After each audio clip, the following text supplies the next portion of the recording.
حضرات، آپ سے گزارش ہے کہ فاتحہ حاجی دوست محمد طارق جو میرے دوست ہیں اور ان کے افراد خاندان جو مرحوم ہو گئے ہیں ان کے لیے سورہ فاتحہ پڑھتے ہیں۔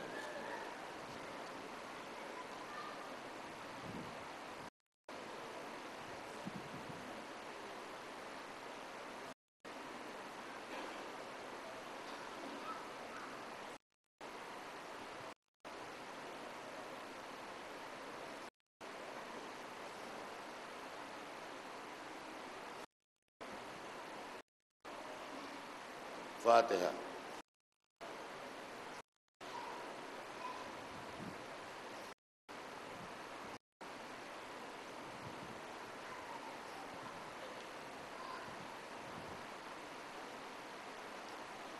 اعوذ باللہ السمیع العلیم من الشیطان اللعین الرجیم، بسم اللہ الرحمن الرحیم، الحمد للہ رب العالمین، والصلاة والسلام علی سیدنا و شفیعنا بالقاسم محمد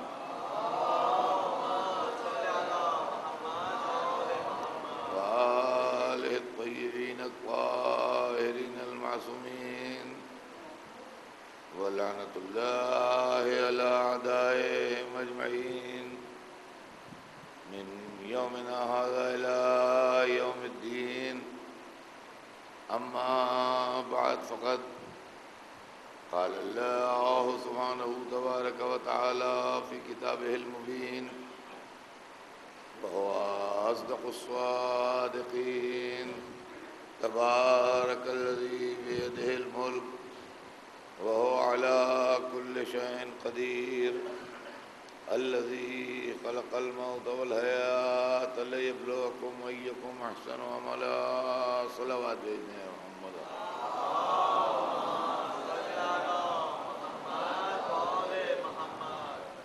ارشاد اقدس جناب رب العزت ہے کہ برکت والا ہے وہ اللہ جس کے قبضے میں ملک ہے اور وہ ہر شے پر قادر ہے۔ وہ اللہ جس نے موت اور زندگی کو خلق کیا تاکہ تم کو آزمائے کہ تم میں بہترین عمل کون کرتا ہے۔ عزیزان گرامی، سلسلہ کلام ذہن علی میں ہوگا۔ ہمارے آپ کے درمیان گفتگو حکومت الہیہ پر ہے کہ اللہ کے نمائندے جو معصوم ہوتے ہیں وہ اللہ کی طرف سے ہدایت کرنے بھی آتے ہیں اور لوگوں کے ساتھ عدل و انصاف کرنے اور لوگوں کے معاملات کو درست کرنے بھی آتے ہیں۔ حکومت بمعنی عیش و عشرت، حکومت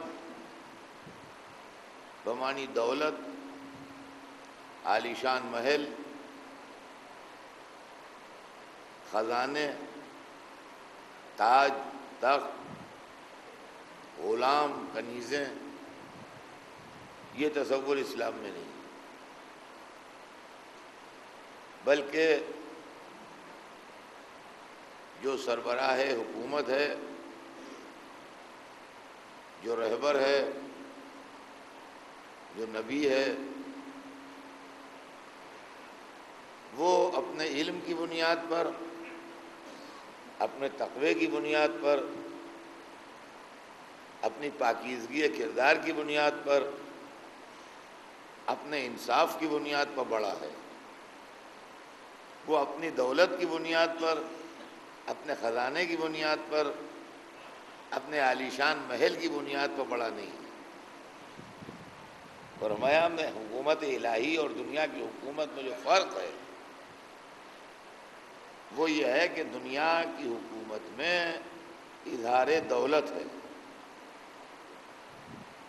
یہ جواہرات ہیں. آج تک اخباروں میں چھپتا ہے نظام کے جواہرات کی نیلامی ہوگی اور نظام کے جواہرات ہندوستان کے لیے ایک مصیبت بنے ہوئے ہیں. برطانیہ کے جواہرات بڑے مشہور ہیں، ہیرے ان کے، تو کہیں ہیرے مشہور ہیں، کہیں یاقوت مشہور ہیں، کہیں محل مشہور ہیں، کہیں قلعے مشہور ہیں. مغل بادشاہوں کے پاس تخت طاؤس تھا جس میں جواہرات جڑے ہوئے تھے. لال قلعہ تھا اور آگرے کا قلعہ تھا اور کہاں کہاں کے قلعے تھے. تو یہ دنیاوی حکومتیں ہیں جہاں یہ سب ہوتا ہے.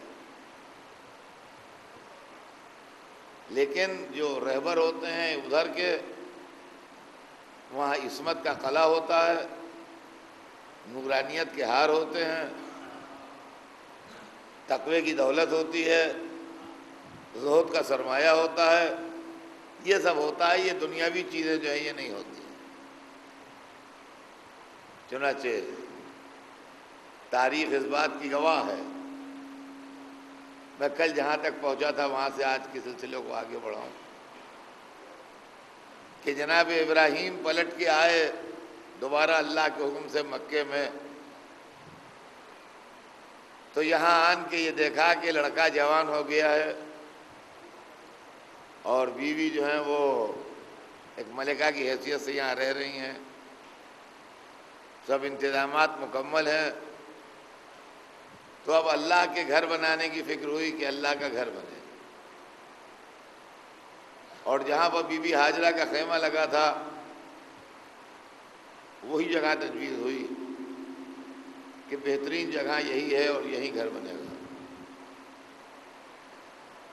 چنانچہ خیمہ وہاں سے ہٹا کے تھوڑا کنارے کر دیا گیا اور اب وہاں کے اوپر اللہ کا گھر بننے لگا. یہاں تک میں نے کل پڑھا تھا. اب یہاں سے آج کا بیان شروع ہوتا ہے کہ گھر بنانے میں 3 ہستیاں شریک تھیں. جناب ابراہیم کاریگر کا کام کر رہے تھے اس لیے کہ سب سے بڑے تھے، اور جناب اسماعیل پتھر اٹھا اٹھا کے دے رہے تھے، اور حضرت جبرائیل وہ مسالہ بنا کے دے رہے تھے جس سے وہ جڑائی ہوتی ہے، چنائی ہوتی ہے. اس طریقے سے اللہ کے گھر کی تعمیر شروع ہوئی. 2 نبی 1 ملک مل کے اللہ کا گھر بنانے لگے. یہاں تک کہ بنتے بنتے جب دیواریں اتنی اونچی ہو گئیں تو اب ضرورت اس بات کی تھی کہ بنانے والا ایک پلیٹ فارم پر بیٹھے اور وہاں سے وہ چوڑائی کرے.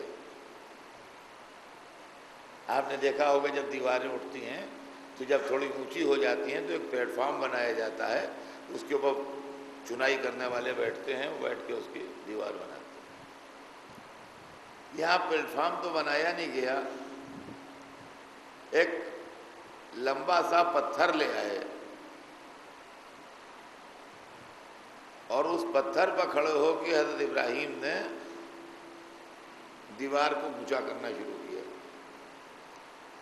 اچھا پلیٹ فارم بنتا ہے یہاں سے یہاں تک، تو جو بناتا ہے وہ کھسکتا وہ چلتا ہے.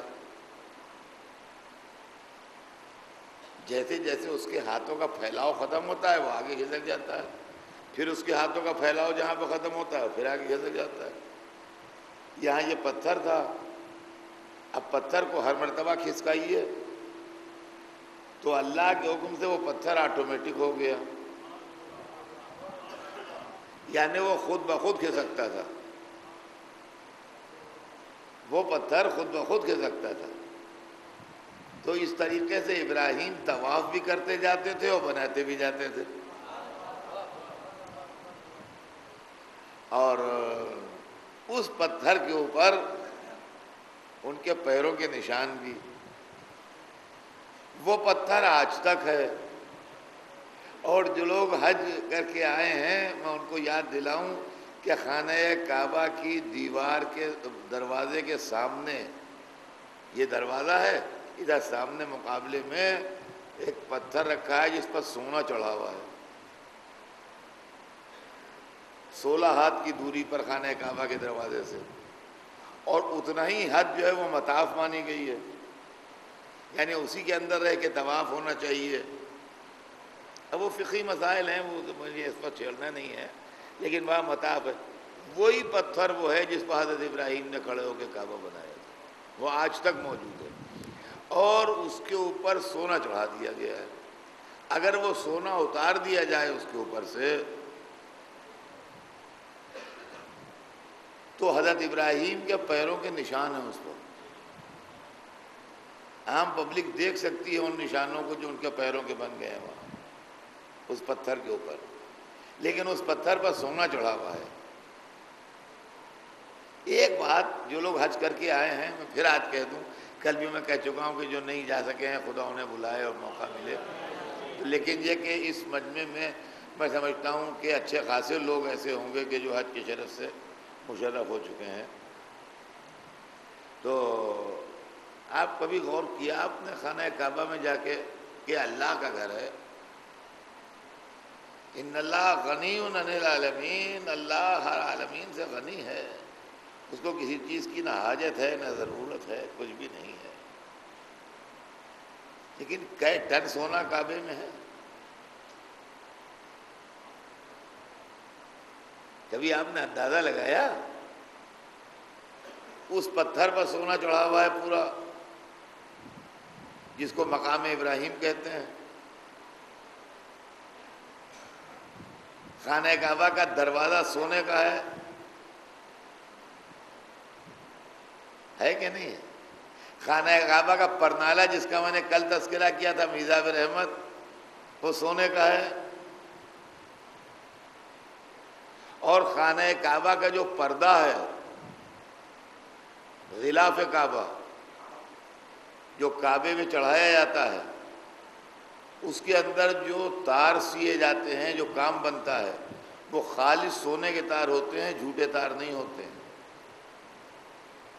وہ پیور گولڈ ہوتا ہے، وہ جو جس کے تار ہوتے ہیں، تو اس کے اندر کئی ٹن سونا لگتا ہے، اس غلاف میں کعبے کے کئی ٹن سونا لگتا ہے۔ یہ سارا سونا جب مسلمان کعبے میں دیکھ کے آتا ہے تو اس کو پریشانی نہیں ہوتی، لیکن جب سونے چاندی کے علم دیکھتا ہے تو فوراً اعتراض کرنے لگتا ہے۔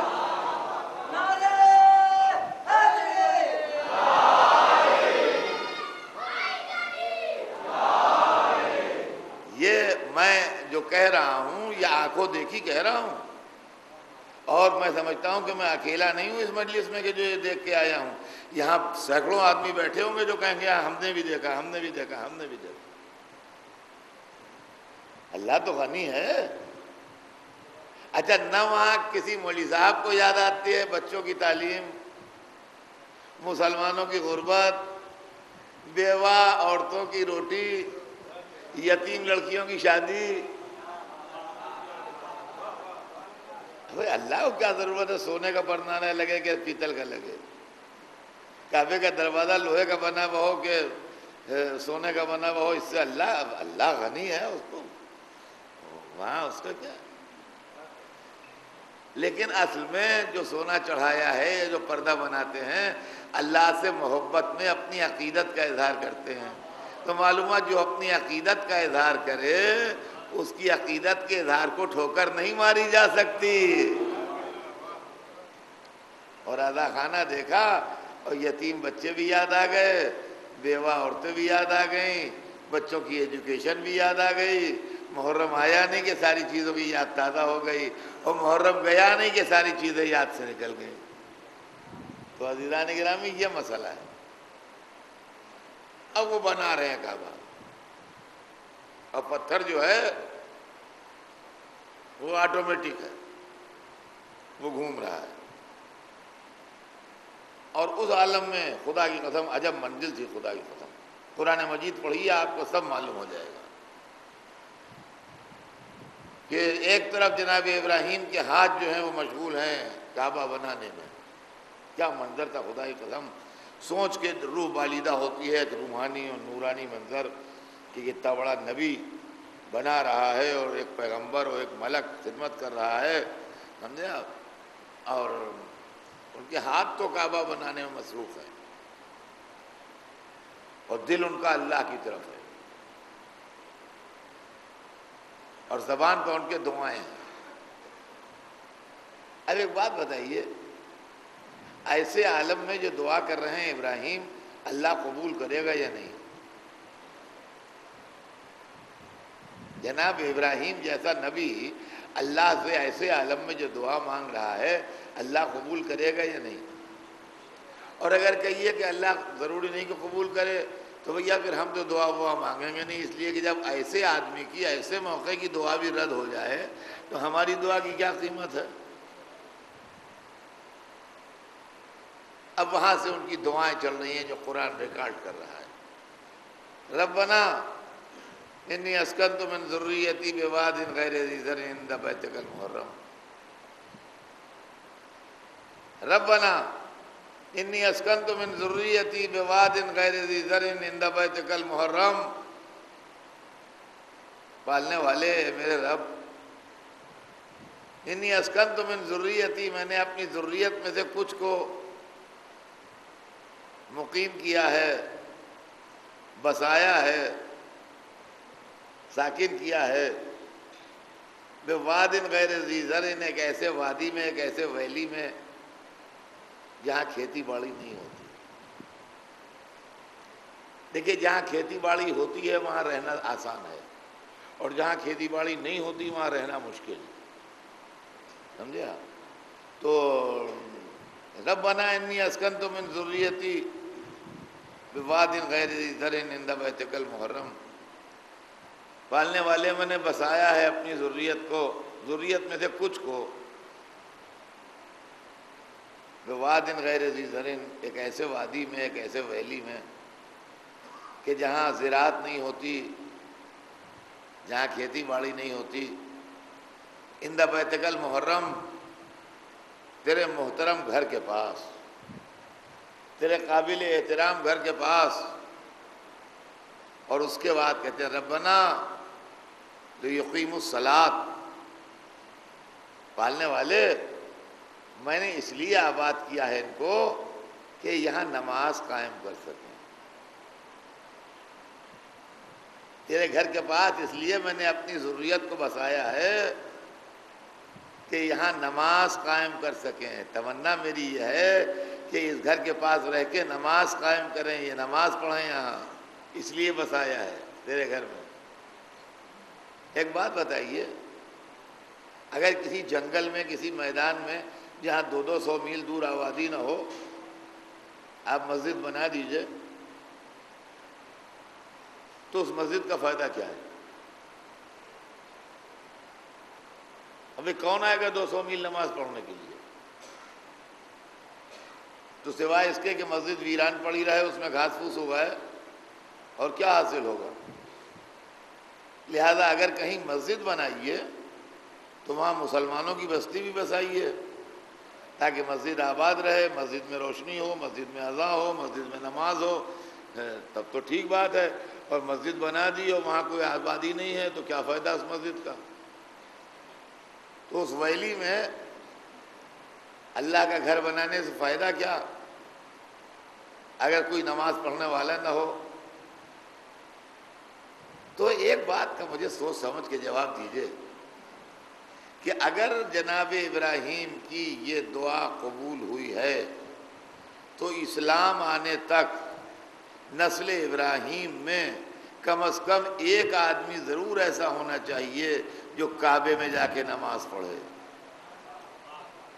ورنہ ابراہیم کی دعا قبول نہیں ہوئی۔ اس کا مطلب یہ ہے، اب جو لوگ کہتے ہیں رسول کا خاندان کافر تھا، تو اگر سبھی کافر تھے تو کوئی نماز پڑھنے والا بھی تھا نسل ابراہیم میں، کعبے میں، جو ابراہیم دعا مانگ رہے ہیں۔ اور اس کے بعد پھر دعا کا دوسرا ٹکڑا ہے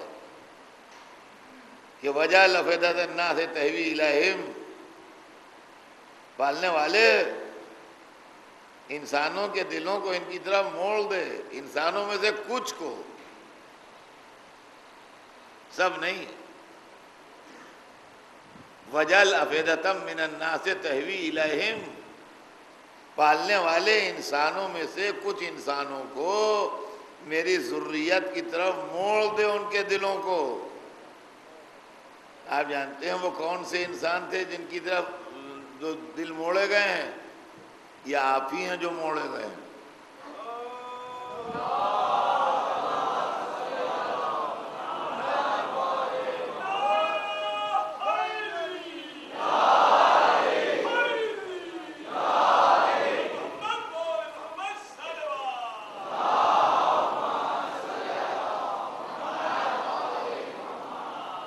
وجعل افئدۃ من الناس تہوی الیہم کا اشارہ آپ کی طرف ہے جو یہاں بیٹھا ہے مجمع،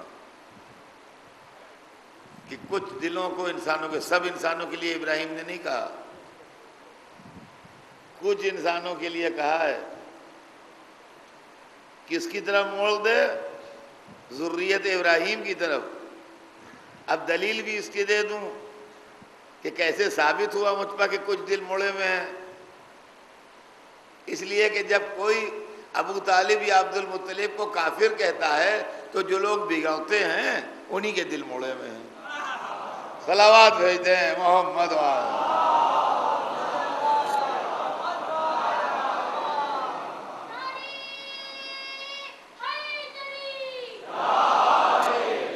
اس لیے کہ جس کو جس سے محبت ہوتی ہے، اگر اس کو کچھ کہا جاتا ہے تو آدمی کا دل بگڑتا ہے آدمی، ورنہ جس سے ہمارا کوئی تعلق نہیں ہے اس کو کچھ بھی ہو، ان سے مطلب کیا ہے؟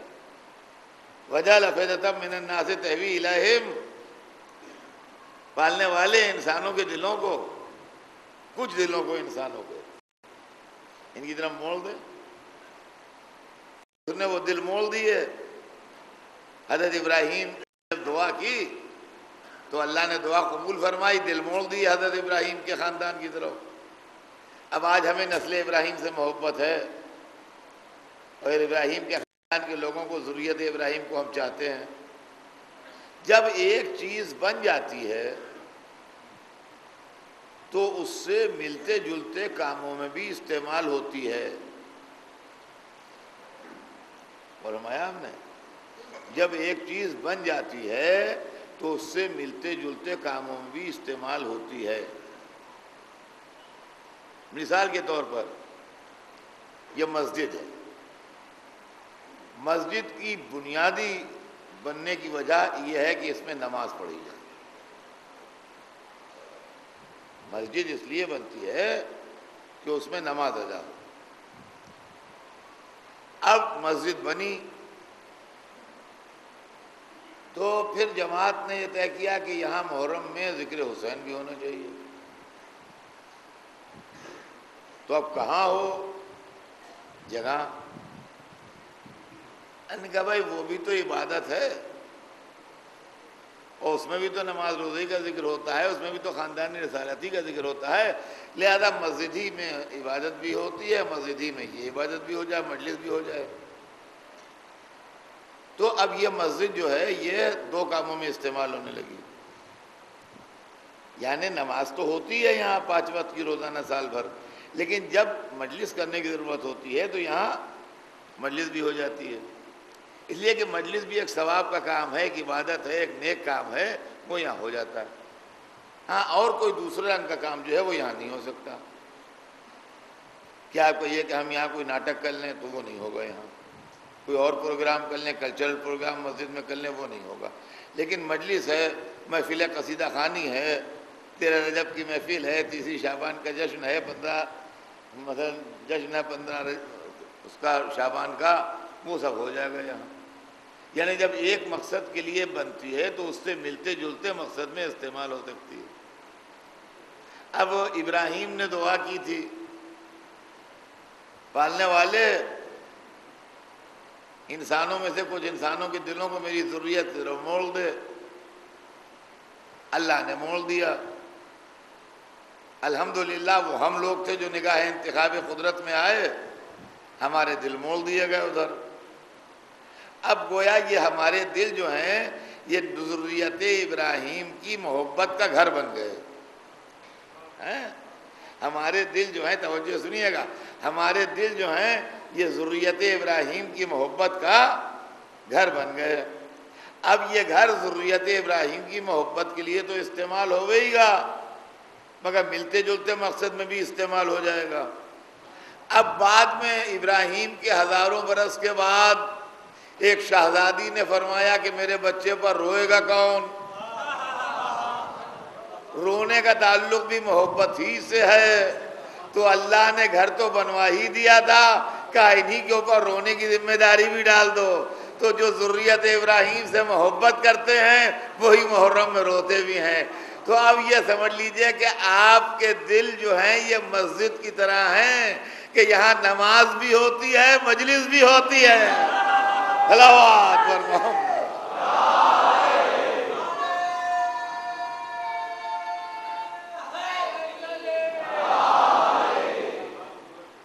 سمجھے آپ؟ یہ معاملہ ہے۔ وَجَعَلَ أَفْئِدَةً مِّنَ النَّاسِ تَهْوِي إِلَيْهِمْ، پالنے والے انسانوں کے دلوں کو، کچھ دلوں کو ان کی طرف موڑ دے۔ خانہ کعبہ بن کے تیار ہوا، اور جب بن کے تیار ہو گیا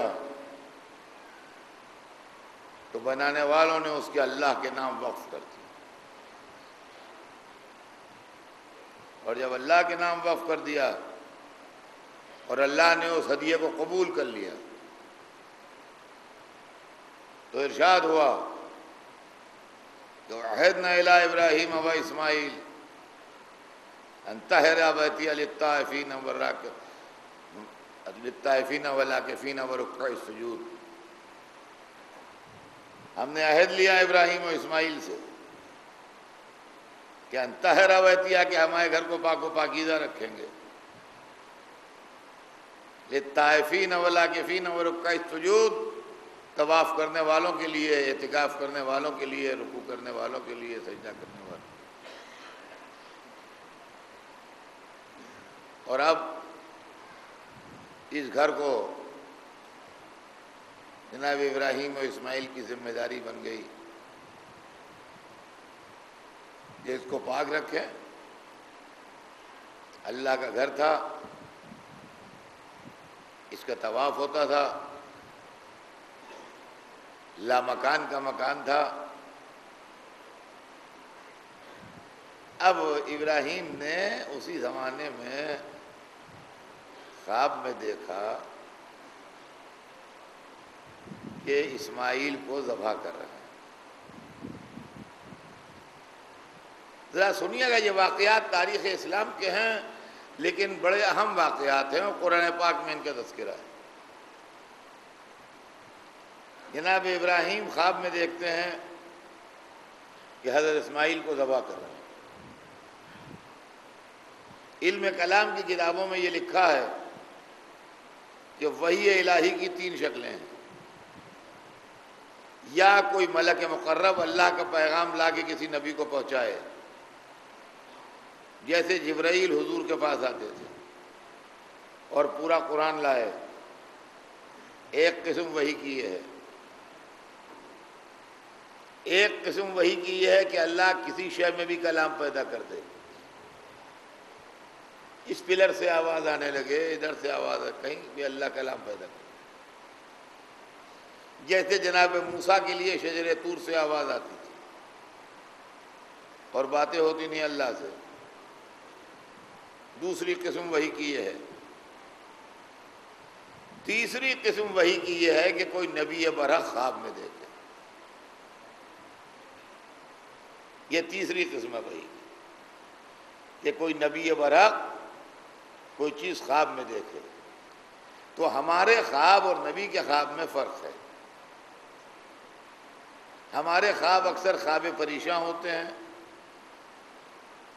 ہمارے خواب اکثر کبھی ان کی کوئی اصلیت ہوتی ہے اور کبھی نہیں ہوتی ہے۔ ضروری نہیں کہ ان کی کوئی اصلیت ہو، لیکن نبی جب خواب دیکھتا ہے تو اس کی اہمیت ہوتی ہے۔ اور بہت سی روایتیں اور بہت سی چیزیں ایسی کہ جو خواب پر ڈیپینڈ کرتی ہیں۔ لوگ کہتے ہیں خواب کی کیا اصلیت ہے اور خواب کی کیا اہمیت ہے۔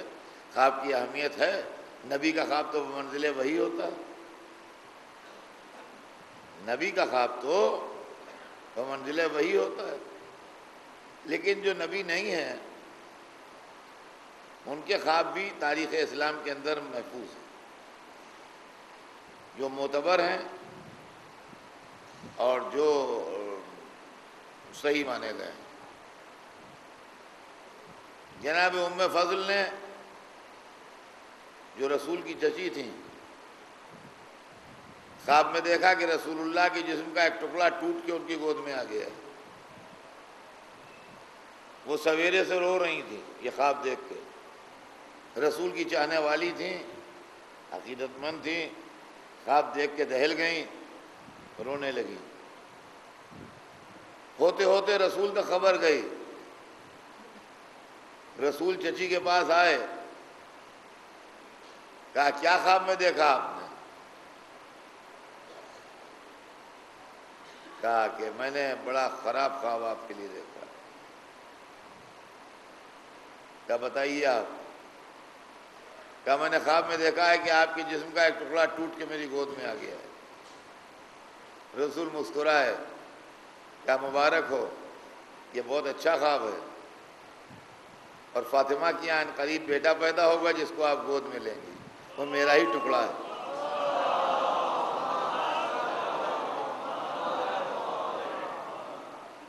اور امام حسن علیہ السلام کی ولادت ہوئی اور جناب ام فضل نے ان کو گود میں لیا، یہ خواب کی تعبیر ہے۔ اس کے علاوہ اور بھی بہت سے خواب ہیں جو تاریخ کے اندر ہیں، لیکن نبی کا خواب بمنزل وحی ہے، اور اس کو سرکاری درجہ حاصل ہے وحی ربانی کا۔ جناب یوسف کا خواب، جناب ابراہیم کا خواب، تو خواب میں دیکھا کہ اسماعیل کو ذبح کر رہا ہوں، سمجھ گئے کہ یہ اشارہ ہے کہ اپنے بیٹے کو ذبح کرو۔ ایک بات بتائیے، آپ کبھی سوچئے کہ ہم جب قرآن کھولتے ہیں تو پہلی آیت جو ملتی ہے قرآن کی، جہاں سے قرآن شروع ہو رہا ہے، وہ ہے بسم اللہ الرحمن الرحیم، یہیں سے قرآن شروع ہوتا ہے۔ بسم اللہ الرحمن الرحیم، شروع کرتا ہوں اللہ کے نام سے جو رحمان و رحیم ہے۔ آپ مجھے انصاف سے بتائیے، ٹھنڈے دل سے سوچ کے بتائیے گا کہ اگر کوئی حاکم، کوئی بادشاہ، کوئی ڈکٹیٹر کسی بوڑھے آدمی کو آرڈر کرے کہ اپنے ہاتھ سے اپنے جوان بیٹے کو ذبح کرو، تو یہ آپ کو کیسا لگے گا؟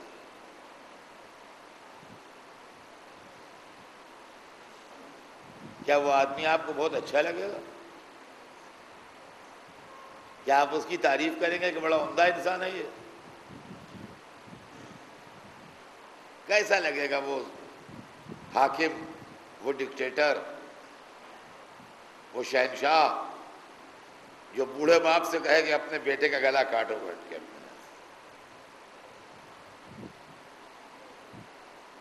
ایک آدمی تو تعریف نہ کرے گا اس کی، کہ بہت ظالم۔ وہ خدا جو ظلم کو ناپسند کرتا ہے اور جس کے تذکرے کا آغاز رحمانیت اور رحیمیت سے ہوتا ہے، کیا مزاج رحمانیت اور رحیمیت سے یہ بات میل کھاتی ہے کہ کسی بڈھے باپ کو مجبور کیا جائے کہ وہ اپنے جوان بیٹے کو ذبح کر دے؟ معبود یہ کیا معاملہ ہے؟ یہ کیا راز ہے؟ کیا تم سمجھے نہیں؟ میں ہر باپ کو نہیں مجبور کر رہا ہوں، جس کے کاندھے پر دوشی امانت کا بوجھ رکھا جانے والا ہے، اس کی محبت تول رہا ہوں کہ میں زیادہ پیارا ہوں کہ اولاد زیادہ پیاری ہے، اس لیے کہ میری حمایت کے راستے میں کبھی کبھی ایسی منزل آئے گی کہ یا اولاد کا خیال کرو یا اللہ کا خیال کرو، تو ایسے عالم میں ہمارا آدمی کیا کرے گا؟ اولاد کا خیال کرے گا کہ اللہ کا خیال کرے گا؟ امتحان دے کے بتائے۔ اور ابراہیم نے امتحان دے کے بتا دیا کہ معبود تیرا خیال کروں گا، اللہ کا خیال کروں گا، اولاد کا خیال نہیں کروں گا۔ سمجھے آپ کیا فلسفہ تھا اس کے اندر؟ خواب میں دیکھا کہ بیٹے کو ذبح کر رہے ہیں۔ ہم دیکھ لیں اپنے بیٹے کو ذبح کر رہے ہیں، یہ خواب ہی تو ہے، اور لے جا کے کسی مسجد میں ذبح کر دیں تو ذرا دیر میں پولیس آ جائے گی اور پکڑ لے جائے گی، اور مقدمہ چلے گا، پتہ نہیں کیا کیا انجام ہو۔ تو عزیزان گرامی، سوچنے کے قابل بات یہ ہے کہ ہم کہیں ابراہیم نے بھی خواب دیکھا تھا، ہم نے بھی وہی کام کیا ہے، اس میں گرفتاری کون سی بات ہے؟ تو یہ کوئی سننے والا نہیں ہے۔ تو جب ہمارا اور نبی کا خواب برابر نہیں ہے تو ہماری اور نبی کی ذات کیا برابر ہوگی؟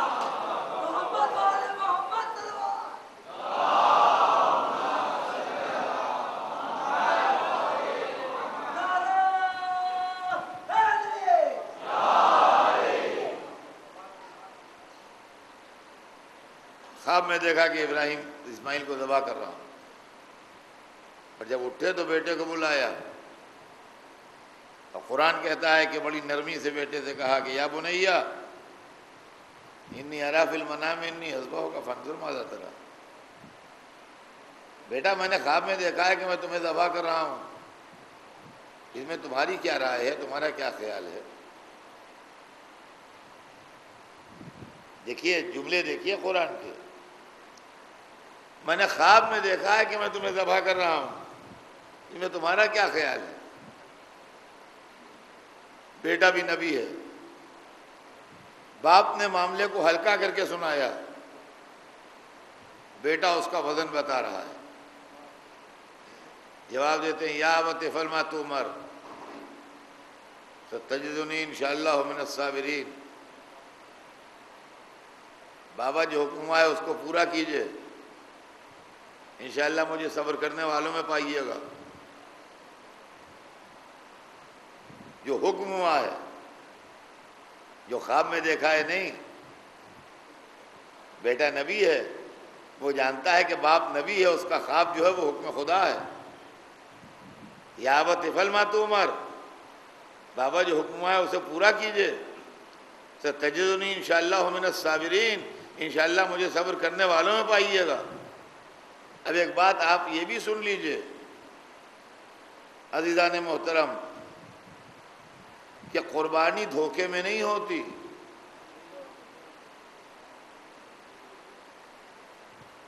بہلا پھسلا کے نہیں لے گئے ابراہیم اسماعیل کو کہ چلو وہاں کھانا کھائیں گے اور دوست ملیں گے اور یہ ہوگا وہ ہوگا، پکنک ہوگی، اور جب وہاں گئے تو وہاں گرا کے پچھاڑ کے چھری چلا دی گردن کو۔ یہ قربانی نہیں ہے، پہلے سے معاملات طے ہیں، معلوم ہے کہ یہ گردن کٹائیں گے، معلوم ہے کہ یہ گردن کاٹیں گے، اس کے بعد بھی جا رہے ہیں۔ اب جو لوگ کہتے ہیں حسین کو جب معلوم تھا شہادت ہے تو کیوں گئے، اما جب اسماعیل کو معلوم تھا گردن کٹے گی تو کیوں گئے؟ جو میدان چھوڑ کے بھاگ جائیں وہ اسرار شہادت کیا جانے ہیں۔ صلوات بھر محمد وآلہ۔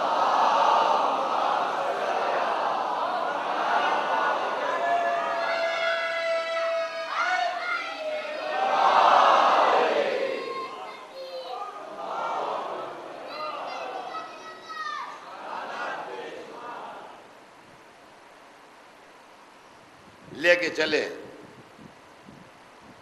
آج تک اس واقعے کی یاد منائی جاتی ہے، قربانی کی بھی یادگار ہے،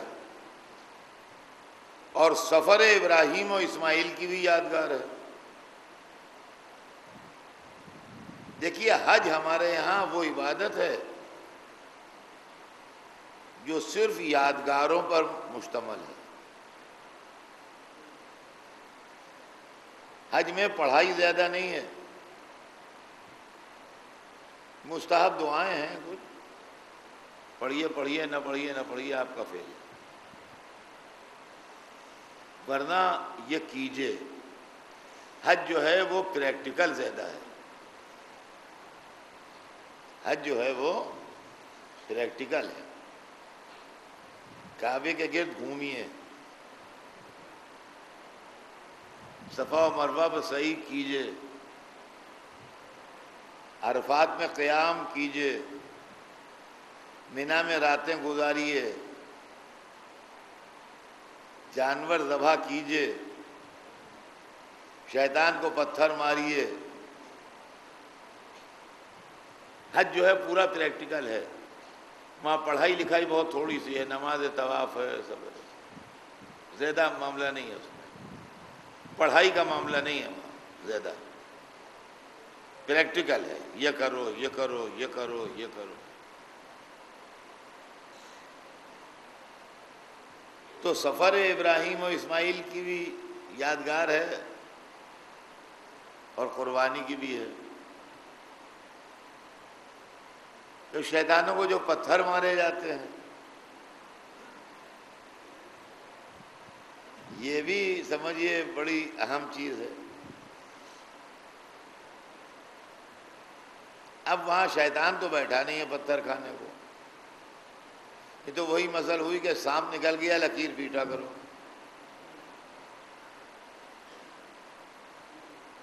لیکن پلر بنے ہیں، اس پلر کے اوپر کنکریاں ماری جاتی ہیں۔ یہ کنکریاں جو ماری جاتی ہیں یہ علامت کے طور پر ماری جاتی ہیں، یہ سمبولک عمل ہے کہ ہم شیطان سے بری ہیں، ہمیں شیطان سے نفرت ہے۔ تو کہ یہ کیا شیطان کو کنکریاں لگتی ہیں؟ شیطان کو لگیں نہ لگیں، اس کے کردار کو لگتی ہیں، سمجھے آپ؟ اس کے کردار کو لگتی ہیں، اس کے جسم کو لگیں نہ لگیں، اس سے بحث نہیں ہے۔ معلوم ہوا کہ جس نے غلط کام کیا ہے اس کا کردار اسلام میں قابل مذمت ہے، اور جس نے اچھا کام کیا ہے اس کا کردار قابل تعریف ہے۔ پورا حج جو ہے وہ 4 کیریکٹرز کے گرد گھومتا ہے، پورا حج 4 کیریکٹرز کے گرد گھومتا ہے، جناب ابراہیم، جناب اسماعیل، جناب حاجرہ اور شیطان۔ 3 اچھے کیریکٹر ہیں۔ ابراہیم کی یاد میں مقام ابراہیم پر نماز پڑھیے اور طواف کیجئے، اسماعیل کی یاد میں قربانی کیجئے، حاجرہ کی یاد میں سعی کیجئے، اور شیطان سے نفرت کے طور پر پتھر ماریے۔ اگر ان میں سے ایک رکن بھی چھوٹ جائے گا تو حج صحیح نہیں ہوگا، سمجھے آپ؟ ایک رکن بھی چھوٹ جائے گا تو حج صحیح نہیں ہوگا۔ لہذا یہ حج جو ہے یہ 4 کیریکٹرز کے گرد گھومتا ہے، 3 اچھے کیریکٹرز ہیں، ایک خراب کیریکٹرز ہے۔ آپ سمجھ لیجئے کہ محرم بھی کچھ کیریکٹرز کے گرد گھومتا ہے۔ جو اچھے کیریکٹرز ہیں ان پر درود و سلام بھیجیے، اور جو یزید جیسا کردار ہے اس پر نفرت کے پتھر ماریے، جب جا کے یہ عمل مکمل ہوگا۔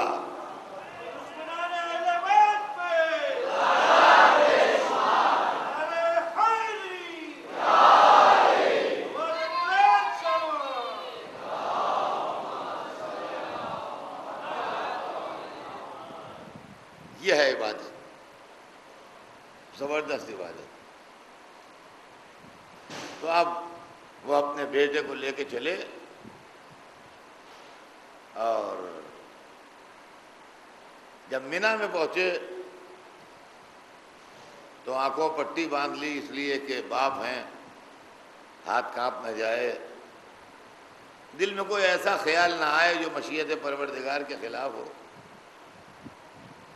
لہذا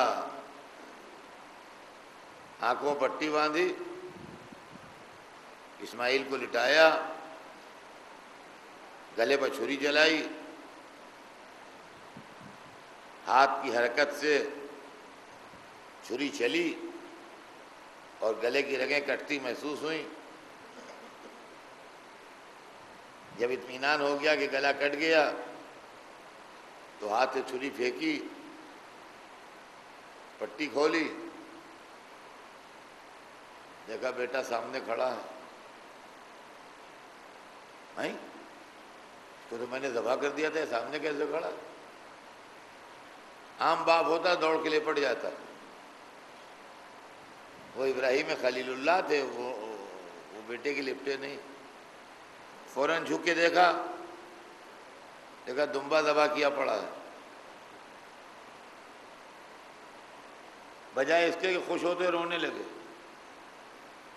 کہنے لگے معبود کوئی غلطی ہو گئی جو قربانی قبول نہیں ہوئی، مجھ سے کوئی خطا ہو گئی، میری نیت میں کچھ کمزوری رہ گئی۔ وہی آئی لقد صدقت الرؤیا، ابراہیم تم نے اپنے خواب کو سچ کر دکھایا، تمہاری طرف سے کوئی کمی نہیں رہی، ہماری مصلحت بدل گئی ہے۔ وَفَدَيْنَاهُ بِذِبْحٍ عَظِيمٍ وَتَرَكْنَاهُ فِي الْآخِرِينَ، ہم نے اس لیے فدیہ بھیج دیا کہ اب اس نسل میں ذبح عظیم ہوگا، اور ہم نے اس کو آخر والوں کے لیے چھوڑ دیا۔ جس طریقے سے کوئی پروگرام ملتوی کر دے کہہ کہ اب ہم بڑے پیمانے پر کریں گے، رب عظیم جس کو عظیم کہے، دیکھیے لفظ عظیم جو ہے معمولی لفظ نہیں ہے۔ اچھا ہم آپ کہیں تو کچھ بھی ہو، لیکن جب اللہ لفظ عظیم استعمال کرے تو وہ کتنا عظیم ہوگا جس کو رب عظیم عظیم کہے۔ فطرس فرشتہ جس کا تیسری شعبان کو ذکر ہوتا ہے، اس سے ترک اولا ہوا تھا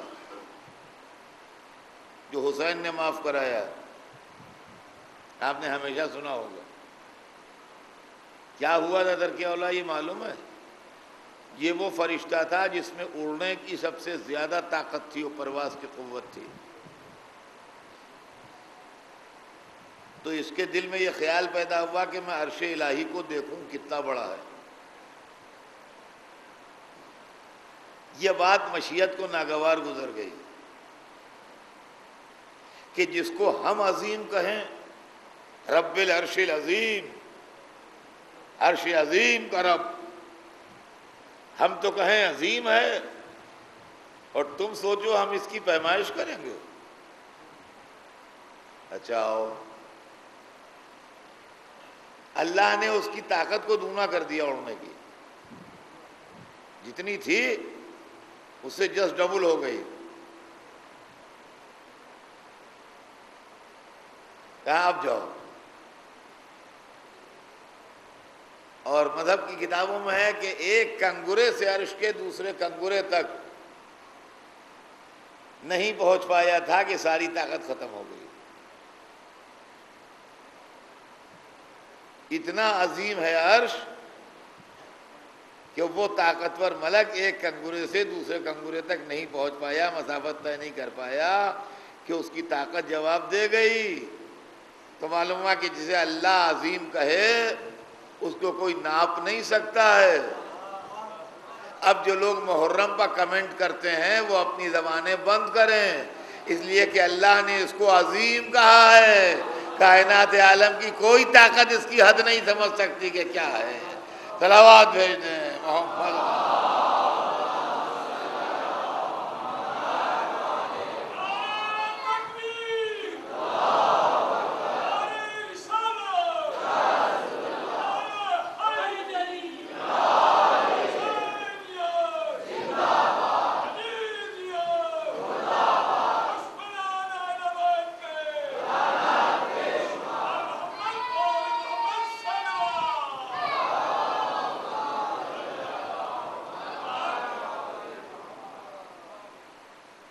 ابراہیم کا بیٹا ابراہیم کو واپس مل گیا،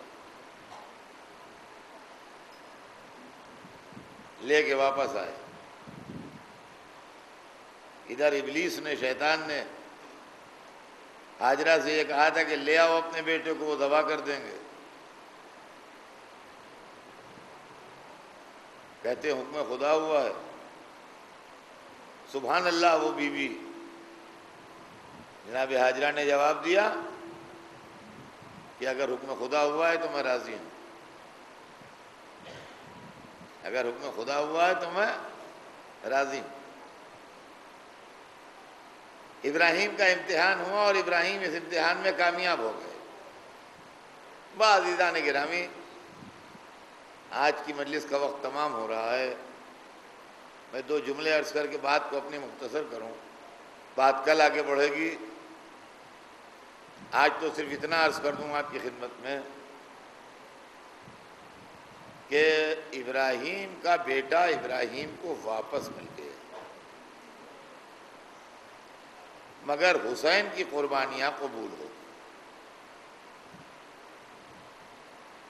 یہ کیا راز ہے؟ میں ایک چھوٹی سی مثال سے سمجھا دوں گا بات کو تو لوگوں کی سمجھ میں آئے گی.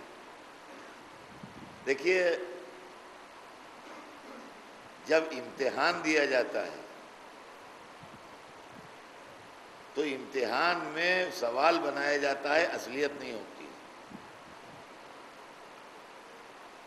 ایگزامنر جو ہے وہ کوشچن سیٹ کرتا ہے، وہ اصلیت نہیں ہوتی.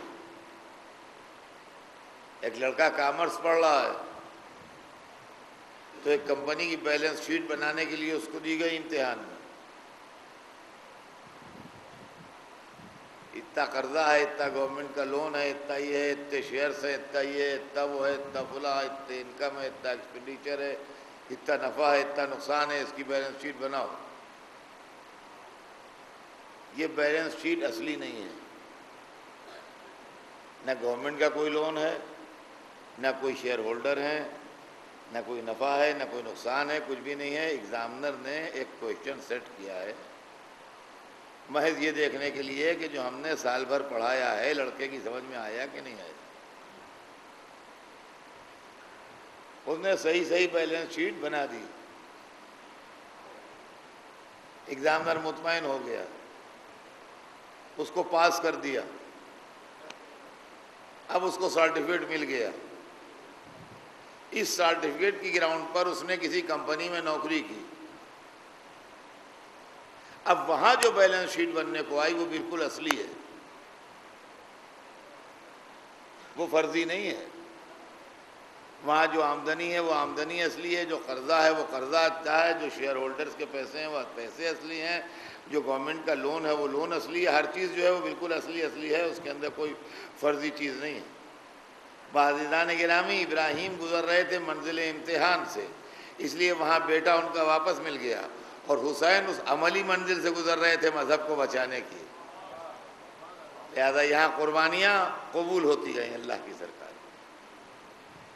ابراہیم اسماعیل کو لیے ہوئے گھر پر آئے. تاریخ بتاتی ہے کہ بی بی حاجرہ نے کہا کہ ایسا ایسا میں نے سنا. تو ابراہیم نے کہا ہاں ہوا تو ایسا ہی تھا، مگر اللہ نے دمبا بھیج دیا اور تمہارا بیٹا بچ گیا. پیار سے بیٹے کو سر سے پیر تک دیکھا، کوئی زخم تو نہیں ملا جسم پر،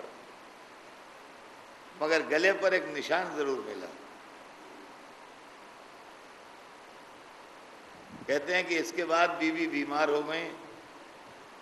کئی دن بیمار رہیں، اس میں اختلاف ہے، لیکن بے ہوشی کے دورے پڑتے تھے، اور جب ہوشیار ہوتی نہیں تو کہتی نہیں اگر میرا اسماعیل ذبح ہو جاتا تو میں کیا کروں. سلام ہو کربلا کی ماؤں پر.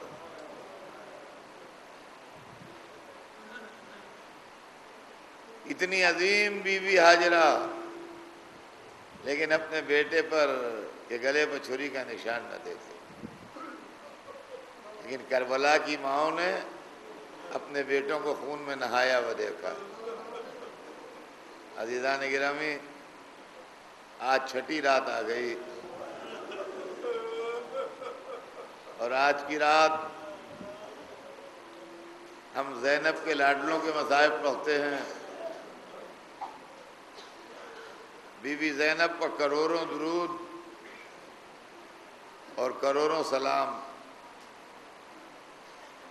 وہ شہزادی جو فاطمہ کے بعد مسند فاطمہ پہ آئی مگر روشنی میں کمی نہ محسوس ہونے دی، جس نے اپنے بھائی کے پیغام کو زندہ کر دیا، جس نے اپنے بھائی کے مشن کو دنیا تک پہنچا دیا۔ کربلا کو کوئی بھلا نہ سکا، اس لیے کہ تبلیغ کربلا زینب کے حوالے تھی۔ کبھی کربلا کے میدان میں تبلیغ کی، کبھی کوفے کے بازار میں تبلیغ کی، کبھی شام کے دربار میں تبلیغ کی، اور جب سال بھر اپنے بھائی کے مقصد کی تبلیغ کر چکی اور قید سے رہائی ملی تو کہا سید سجاد میں ابھی مدینے نہیں جاؤں گی، میں ابھی اپنے بھائی پر روئی نہیں ہوں، میں ابھی اپنے بھائی پر روئی نہیں ہوں، میں ابھی مدینے نہیں جاؤں گی۔ اس سے کوئی گھر خالی کرے تاکہ میں اپنے بھائی پر روؤں۔ اے لیجیے زینب نے گھر خالی کروایا اور 8 دن بیٹھ کے حسین پر روئیں۔ میں کہوں گا اے حسین پر رونے والی بیوی، غلاموں کی جانیں آپ پر نثار ہوں، کیا آپ اپنے ان دونوں بیٹوں پر بھی روئیں جو کربلا کے میدان میں خون میں نہا گئے؟ اجرکم اللہ، آوازیں بلند ہیں آپ کی۔ کربلا کے میدان میں جب حسین کے اصحاب و انصار شہید ہو گئے اور ناصروں میں کوئی باقی نہ رہا تو سب سے پہلے جس نے قربانی دی وہ اولاد عقیل تھی۔ عقیل کی اولاد نے سب سے پہلے بڑھ کے اپنی قربانی پیش کی، اور قربانی دینے والوں کے پیش رو بھی عقیل ہی کے بیٹے تھے جناب مسلم، جنہوں نے کوفے میں اپنی قربانی پیش کی تھی۔ کربلا میں بھی سب سے پہلے اولاد عقیل نے اپنی قربانی پیش کی، اور جب اولاد عقیل اپنی قربانی پیش کر چکی تو اولاد جعفر کی باری آئی۔ اولاد جعفر میں جناب اون محمد تھے جو میدان شہادت میں آئے، زینب کی گود کے پالے، ہماری جانیں نثار ہو جائیں اور ہم قربان ہو جائیں ان بچوں پر جو میدان جہاد میں آئے تھے اور بڑے شان سے جہاد کرتے رہے، بڑی شان سے لڑتے رہے، اپنے ماموں کی طرف سے دشمن کا دفاع کرتے رہے اور دشمن کے ٹکڑے اڑاتے رہے۔ کربلا کے میدان میں دشمن کے ٹکڑے اڑ گئے اون محمد کے جہاد سے، لیکن لڑتے لڑتے آخر میں ایک منزل وہ بھی آئی کہ جب زخموں سے چور ہو کے گرے، آواز دی حسین چلے، مگر ابھی ذرا سا وقت باقی ہے۔ علی اکبر بھی ساتھ تھے، عباس بھی ساتھ تھے، سب لوگ ساتھ تھے، بچوں کی میتیں اٹھا کے لائے۔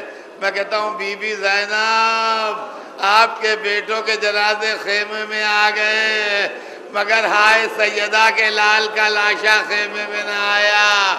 زینب تڑپتی ہوئی نکلی، ارے میرا بھیا مقتل میں ہے۔